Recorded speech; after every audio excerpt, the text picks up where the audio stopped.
Pedro librado de la prisión. Herodes profesaba ser prosélito de la fe judía y aparentemente era muy celoso en la preservación de las ceremonias de la ley. El gobierno de Judea estaba en sus manos. Como súbdito de Claudio, el emperador romano también desempeñaba el cargo de tetrarca de Galilea. Este gobernante procuraba ansiosamente obtener el favor de los judíos, con la esperanza de asegurarse de ese modo sus cargos y honores. Comenzó entonces a cumplir los deseos de estos al perseguir a la Iglesia de Cristo.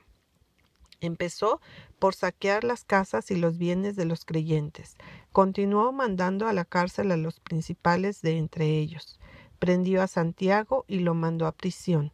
Y mientras se hallaba allí, envió a alguien que lo matara con la espada. Así como otro Herodes había ordenado que Juan fuera decapitado, cuando vio que sus actos agradaban a los judíos, se volvió más osado y envió a Pedro a la cárcel. Esas crueldades se llevaron a cabo durante la sagrada ocasión de la Pascua.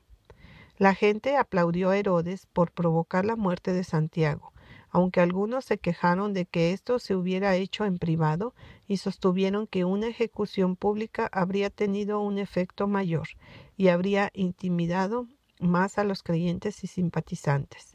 Herodes entonces mantuvo a Pedro en custodia con el propósito de agradar a los judíos mediante el espectáculo público de su muerte. Pero se sugirió al gobernante que no sería prudente ejecutar al veterano apóstol delante de la gente que se había reunido en Jerusalén en ocasión de la Pascua. Temían que su venerable aspecto provocara la piedad y el respeto de la multitud. También temieron que podría ser una de esas poderosas invitaciones que frecuentemente habían inducido a la gente a investigar la vida y el carácter de Jesucristo, y que ellos, con todas sus artimañas, eran totalmente incapaces de contrarrestar.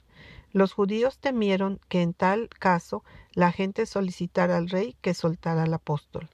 Mientras la ejecución de Pedro se postergaba, mediante varios pretextos, hasta que pasara la Pascua, la Iglesia de Cristo tuvo tiempo para hacer un profundo examen de conciencia y para dedicarse fervientemente a la oración. Se mezclaron entonces las sinceras peticiones, las lágrimas y los ayunos. Oraban sin cesar en favor de Pedro.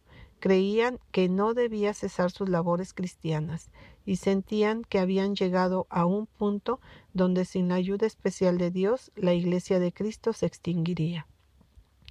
Por fin se fijó la fecha para la ejecución de Pedro, pero las oraciones de los creyentes seguían ascendiendo al cielo, y mientras se recurría a todas las energías y simpatías para elevar fervientemente peticiones, los ángeles de Dios montaban guardia junto al encarcelado apóstol. La hora de crisis del hombre es el momento de oportunidad para Dios.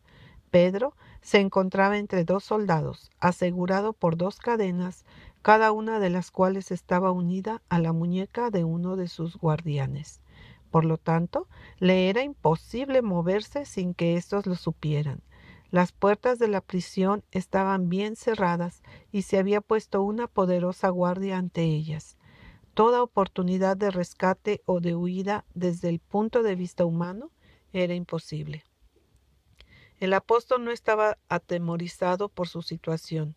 Desde su restablecimiento después de su negación de Cristo, había desafiado el peligro sin vacilar y había manifestado una noble osadía al predicar a un Salvador crucificado, resucitado y ascendió a los cielos. Creía que había llegado el momento cuando debía de poner su vida por causa de Cristo.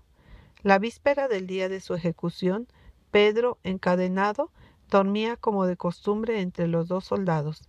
Herodes, al recordar la huida de Pedro y Juan de la prisión, donde habían sido confinados por causa de su fe, duplicó sus precauciones en esa oportunidad.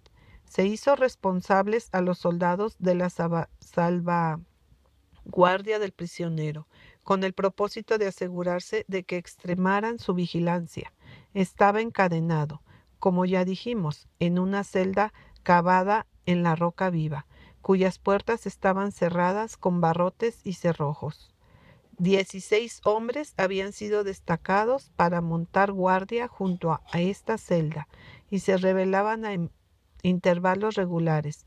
En cada turno había 4 guardianes, pero los barrotes, los cerrojos y la guardia romana, que efectivamente le cortaban al prisionero toda posibilidad de ayuda, solamente contribuían a que el triunfo de Dios fuera más completo al liberar a Pedro de la prisión. Herodes estaba alzando su mano contra el Omnipotente y había de ser totalmente humillado y derrotado en su intento de atentar contra la vida del siervo de Dios.